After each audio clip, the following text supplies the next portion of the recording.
ನಾನು ಈ ದಿನ ನಮ್ಮ ಸಾಗರದ ನಗರಸಭೆ ಒಂದು ಈ ಸಂಕೀರ್ಣ ಇದು ಬಾಡಿಗೆಗೆ ಇರುವಂತಹ ಒಂದು ಸ್ಥಳ.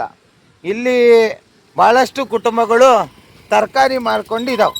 ವಿಚಾರ ಏನಂದರೆ ಇಲ್ಲಿ ಇವರು ಬಾಡಿಗೆ ಕಟ್ಟೋದಲ್ಲದೆ ಇವತ್ತು ಒಂದು ಗಿರಾಕಿ ಕೂಡ ಇಲ್ಲ. ಇವರು ಸರ್ಕಾರಕ್ಕೆ ಬಾಡಿಗೆ ಕಟ್ತಾ ಈ ಮಳಿಗೆಗಳಿಗೆ ಬಾಡಿಗೆ ಕಟ್ಕೊಂಡು ತಮ್ಮ ಕುಟುಂಬವನ್ನು ನಿರ್ವಹಿಸ್ತಾ ಇದ್ದಾರೆ. ನೋಡ್ಬೋದು ನೀವು ಈ ಸುತ್ತಮುತ್ತಲಿನಲ್ಲಿ ಯಾರು ಕೂಡ ಜನ ಇಲ್ಲ. ಓಕೆ, ನೋಡ್ಬೋದು ನೀವು ಎಲ್ಲೂ ಜನ ಇಲ್ಲ. ವಿಚಾರ ಇಷ್ಟೇ, ಅವರ ಅಳಲು ಏನಂದರೆ ನಾವು ಬಾಡಿಗೆ ಕಟ್ಕೊಂಡಿದ್ದೀವಿ, ನಮಗೆ ಜೀವನ ಉಪಯೋಗಕ್ಕೆ ಮಕ್ಕಳಿದ್ದಾರೆ, ಮರಿ ಇದ್ದಾರೆ, ಎಲ್ಲರೂ ಬೀದಿ ಮೇಲೆ ವ್ಯಾಪಾರ ಮಾಡೋದಿದ್ರೆ ನಾವು ಕೂಡ ಬೀದಿ ಮೇಲೆ ಬಂದು ಕೂತ್ಕೊಂಡು ವ್ಯಾಪಾರ ಮಾಡ್ತೀವಿ. ನಾವು ನಾಳೆಯಿಂದ ಬೀದಿಯಲ್ಲಿ ಹಾಕ್ಕೊತೀವಿ, ನಮಗೂ ಹೆಂಡರು ಮಕ್ಕಳಿದ್ದಾರೆ, ನಮಗೂ ಅವಕಾಶ ಮಾಡಿಕೊಡ್ರಿ ಅಂತ ಅವ್ರದ್ದು ಅಳಲು. ಅದಕ್ಕೆ ಸಾಗರ ನಗರಸಭೆಯವರು ಹಾಗೂ AC ಸಾಹೇಬರು, ನಮ್ಮ ಪೌರಾಯುಕ್ತರು, DC ಸಾಹೇಬರು ಇವರ ನೋವು ಮತ್ತು ಅಳಲನ್ನು ಕೇಳ್ತೀರಾ ಅಂತ ಭಾವಿಸ್ತಾ ಇವರು ನಮ್ಮನ್ನು ಕರೆದಿದ್ದಾರೆ. ಇವರು ಏನಂತಾರೆ, ಇವ್ರ ಸಮಸ್ಯೆ ಏನು, ಎಷ್ಟು ಸಮಸ್ಯೆ ಇದೆ ಅಂತ ಇವ್ರ ಹತ್ರ ಕೇಳ್ತೀನಿ. ನಮಸ್ಕಾರ ಸರ್, ತಮ್ಮ ಹೆಸರು? ಕೃಷ್ಣಮೂರ್ತಿ ಅವರೇ. ಏನು ಬೆಳಗಿಂದ ವ್ಯಾಪಾರ ಅಂತ ಇಲ್ಲ ಅಂತೀರ? ಬಣಿಗೆನೇ ಆಗಿಲ್ಲ. ಈಗ ₹1 ದುಡಿಮೆ ಇಲ್ಲ ಅಂತೀರಾ. ಮುಂದೆ ಏನು ಮಾಡ್ಬೇಕಂತ ಇದ್ದೀರಾ? ಕೃಷ್ಣ ಬೈರೇಗೌಡರು ಏನು ಫುಟ್ಪಾತು ತೆರವು ಮಾಡಿಕೊಡ್ಬೇಕು ಅನ್ನೋ ಇದೆ, ಅದನ್ನು ಸಾಗರದಲ್ಲೂ ಮಾಡಿಕೊಡ್ಬೇಕು ಅಂತ ನಾನು ಕೇಳ್ಕೊತಾ ಇದ್ದೀನಿ. ಖಂಡಿತ.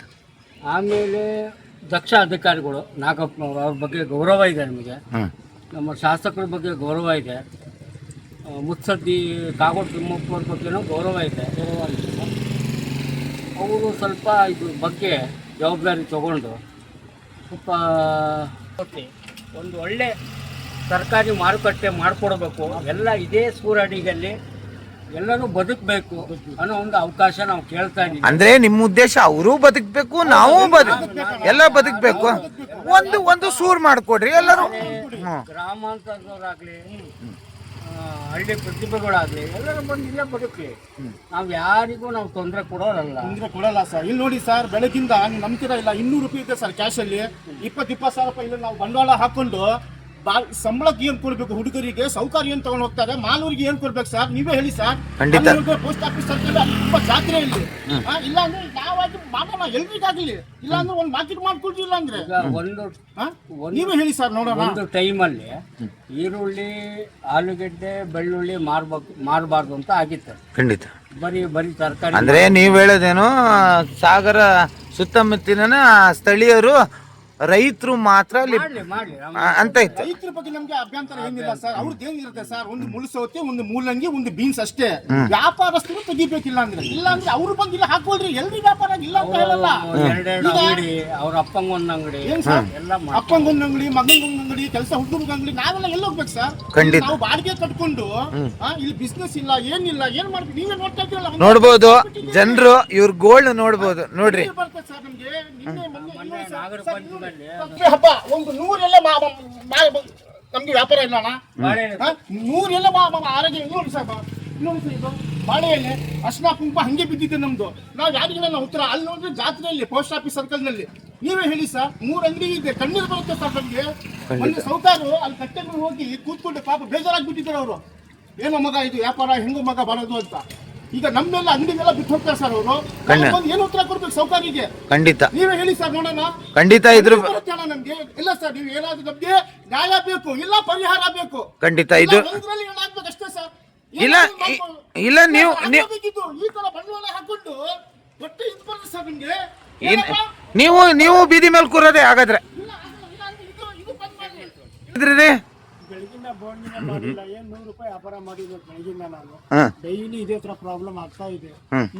ನಗರಸಭೆಗೆ ಲೆಟರ್ ಕೊಟ್ಟಾಯ್ತು, ನಾಗಪ್ಪ ಹತ್ರ ಹೋಗ ಆಯ್ತು, ಏನು ರೆಸ್ಪಾನ್ಸ್ ತಗೊಂತ ಇಲ್ಲ. ನಾವು ಹೇಗ್ ಮಾಡ್ಬೇಕು ಹೇಳಿ? ನೀವು ಆಗ್ತಾ ಇದೆ. ನಾಗಪ್ಪನವರು, ಪೌರಾಯುಕ್ತರು ಇಂಥ ವ್ಯಾಪಾರಿಗಳ ಪರ ನಿಲ್ತಾರೆ ಅನ್ನೋದು ನನಗೂ ಭರವಸೆ ಇದೆ, ನಂಬಿಕೆ ಇದೆ. ನಿಮ್ಮ ಈ ಒಂದು ನ್ಯಾಯ ಸಿಗಲಿ ನಿಮಗೆ ಅನ್ನೋದೇ ನನ್ನ ಉದ್ದೇಶ. ಖಂಡಿತ ಆ ಉದ್ದೇಶದಿಂದ ನಾನು ಬಂದಿದ್ದೀನಿ. ಯಾರು ಹೊಟ್ಟೆ ಮೇಲೆ ಹೊಡೆಯೋಂಥದ್ದೇನಿಲ್ಲ. ಎಲ್ಲರಿಗೂ ಎಲ್ಲ ರಸ್ತೆ ಮೇಲೆ ಬೀದಿ ಮೇಲೆ ವ್ಯಾಪಾರ ಮಾಡೋರಿಗೆ ತಂದು ಇಲ್ಲಿ ಕೂರಿಸ್ರಿ ಅಂತಿದ್ದೀರ ನೀವು. ಎಲ್ಲರೂ ಬರಲಿ, ಎಲ್ಲರೂ ಒಂದೇ ಕಡೆ ಆಗಲಿ. ನಾಲ್ಕು ಐದು ಅಂಗಡಿ ಹಾಕೊಂಡಲ್ಲಿ ವ್ಯಾಪಾರದವರು ನಮಗೆ ಹಳ್ಳಿಯವ್ರು ಹಾಕಂತಾರೆ ಅಬ್ಜೆಕ್ಷನ್ ಇಲ್ಲ. ಅದನ್ನ ಒಂದು ಎರಡು ಐಟಮ್ ಮಾರ್ಕೊಂಡು ಹೋಗ್ತಾರೆ. ಹಳ್ಳಿಯವ್ರ ಬಗ್ಗೆ ಅಬ್ಜೆಕ್ಷನ್ ಇಲ್ಲ, ರೈತರ ಬಗ್ಗೆ ಅಬ್ಜೆಕ್ಷನ್ ಇಲ್ಲ ನಮ್ದು. ವ್ಯಾಪಾರದವ್ರು ನಾಲ್ಕು ಅಂಗಡಿ ಹಾಕ್ತಾ ಇದಾರೆ ಅಲ್ಲಿ. ಆಳಿಗೊಂದು, ಅಪ್ಪನಿಗೊಂದು, ಮಗನಿಗೊಂದು ಫುಟ್ಪಾತ್ ಅನ್ನೋದು ಅವ್ರಿಗೆ ಆಗ್ಬಿಟ್ಟಿದೆ. ಖಂಡಿತ ಈಗ ನಾವು ನೆಕ್ಸ್ಟ್ ಅಲ್ಲಿಗೆ ಬರ್ಬೇಕಂತ ತೀರ್ಮಾನ ಮಾಡ್ತಾ ಇದೀವಿ. ಖಂಡಿತ ನೀವು ಹಂಗೆ ಬರೋದ್ರೆ ನಮ್ದು ಕೂಡ ಬೆಂಬಲ ಇರುತ್ತೆ, ನೀವೇನು ಟೆನ್ಷನ್ ಮಾಡಬೇಡಿ. ಅದೇ ನಾವು ಬರೋದು ಪಕ್ಕ. ಓಕೆ ಸರ್, ನಮಸ್ಕಾರ. ನಮಸ್ಕಾರ. ನಿಮ್ಮ ಹೆಸರು? ಆದಿರಾಜ್. ಆದಿರಾಜ್. ಇದು ನೀವು ವ್ಯಾಪಾರಕ್ಕೆ ಬಂದಿ ವ್ಯಾಪಾರ ತಗೊಳಗ ಸರ್. ಈಗ ಏನಂದ್ರೆ ಇವರು ಒಂದು ಅಳಲು, ಇಲ್ಲಿ ವ್ಯಾಪಾರಸ್ಥರೇ ಬರಲ್ಲ ಹಂಗಿಂಗ, ಏನಂತೀರಿ ಸರ್ ಇದ್ರ ಬಗ್ಗೆ? ಹೌದು ಸರ್, ಫುಟ್ಪಾತ್ ಮೇಲೆಲ್ಲ ವ್ಯಾಪಾರ ಮಾಡ್ರಿ, ಅಂಗಡಿ ಹಾಕೊಂಡು ವ್ಯಾಪಾರ ಮಾಡೋರು ಹೆಂಗ್ ಮಾಡ್ಬೇಕು? ಖಂಡಿತ ಖಂಡಿತ. ಅದು ಫುಟ್ಪಾತ್ ಮೇಲೆ ವ್ಯಾಪಾರ ಮಾಡೋರನ್ನ ಬಂದ್ ಮಾಡ್ರಿ. ಅಂಗಡಿಯಲ್ಲಿ ವ್ಯಾಪಾರ ಮಾಡೋರಿಗೆ ಸ್ವಲ್ಪ ಬೆಂಬಲ ಕೊಡಿ. ಖಂಡಿತ ಜಾಗ ಮಾಡಿಕೊಡ್ರಿ ಬೇರೆ ಕಡೆ. ಯಾರಿಗೆ? ಫುಟ್ಪಾತ್ ಮೇಲೆ. ಹೌದೌದು. ಇವ್ರು ಅಂಗಡಿ ಹಾಕೊಂಡು ಬಂಡವಾಳ ಹಾಕಿ ಅಂಗಡಿ ಬಾಡಿಗೆ ಕೊಟ್ಕೊಂಡು ಗೌರ್ಮೆಂಟ್ ಅಂಗಡಿ ಗೌರ್ಮೆಂಟ್ಗೆ ನಾವು ಬೆಲೆ ಕೊಡ್ತಾ ಇದೀವಿ. ಅವ್ರು ಬದುಕ್ಬೇಕ ಬೇಡ? ಖಂಡಿತ ಬದುಕಬೇಕು ಸರ್. ನಿಮ್ಮ ಈ ಒಂದು ಕಾಳಜಿಗೆ ನಾನು ಕೈ ಜೋಡಿಸ್ತೀನಿ ಸರ್. ಧನ್ಯವಾದಗಳು. ಈಗ ನೋಡಿ ಸರ್, ಏನು ಎಷ್ಟು ವ್ಯಾಪಾರ ಮಾಡಿದ್ರಿ? ಇವರು ಈಗ ಬಂದು 90 ರೂಪಾಯಿ ವ್ಯಾಪಾರ ಮಾಡಿದಾರೆ. ವ್ಯಾಪಾರ ಏನಿಲ್ಲ ಇಲ್ಲಿ. ಇಲ್ಲಿ 40 ವರ್ಷ ಆಯ್ತು ಈ ಜಾಗದಲ್ಲಿ ನಾ ಕುತ್ಕೊಂಡು. ತಿಂಗಳಿಗೆ 1,000 ರೂಪಾಯಿ ಅಂದ್ರೆ ಎಷ್ಟೇ ದುಡ್ಡು ಆಗ್ತಿತ್ತು. ನಾನು ಬಾಡಿಗೆ ಮನೆ ಇರೋದು, ಬಾಡಿಗೆ ಕಟ್ಟಬೇಕು ನೋಡಿ. 24,000 ರೂಪಾಯಿ ನಾನು ಕಟ್ಟಬೇಕು. ದುಡ್ಡಿಲ್ಲ ಅಂತ ಕಟ್ಲಿಲ್ಲ ನಾನು. ಅಲ್ಲಿ ಎಳ್ಳೆಳ್ಳು ಗಾಡಿ ಮಾಲ್ ತಂದು ಅಲ್ಲಿ ಮಾರ್ತಾ ಇದಾರೆ. ಇಲ್ಲಿ ವ್ಯಾಪಾರ ಎಂತ ಆಗತ್ತೆ? ಖಂಡಿತ ಖಂಡಿತ. ಅವ್ರು 20 ರೂಪಾಯಿ ಬಾಡಿಗೆ. ದಯವಿಟ್ಟು ಸ್ಥಳೀಯ ಶಾಸಕರು, AC ಸಾಹೇಬ್ರು, ಪೌರಾಯುಕ್ತ ನಾಗಪ್ಪನವರು ನಿಮ್ಮ ಪರ ಕೆಲಸ ಮಾಡಲಿ, ನಿಮಗೆ ಒಂದು ನ್ಯಾಯ ಸಿಗಲಿ ಅಂತ ನಾನು ಕೇಳ್ಕೊತೀನಿ ಸರ್. ಧನ್ಯವಾದಗಳು. ನಿಮ್ಮ ಹೋರಾಟಕ್ಕೆ ಇಲ್ಲಿ ತನಕ ನ್ಯಾಯ ಸಿಗಲಿ.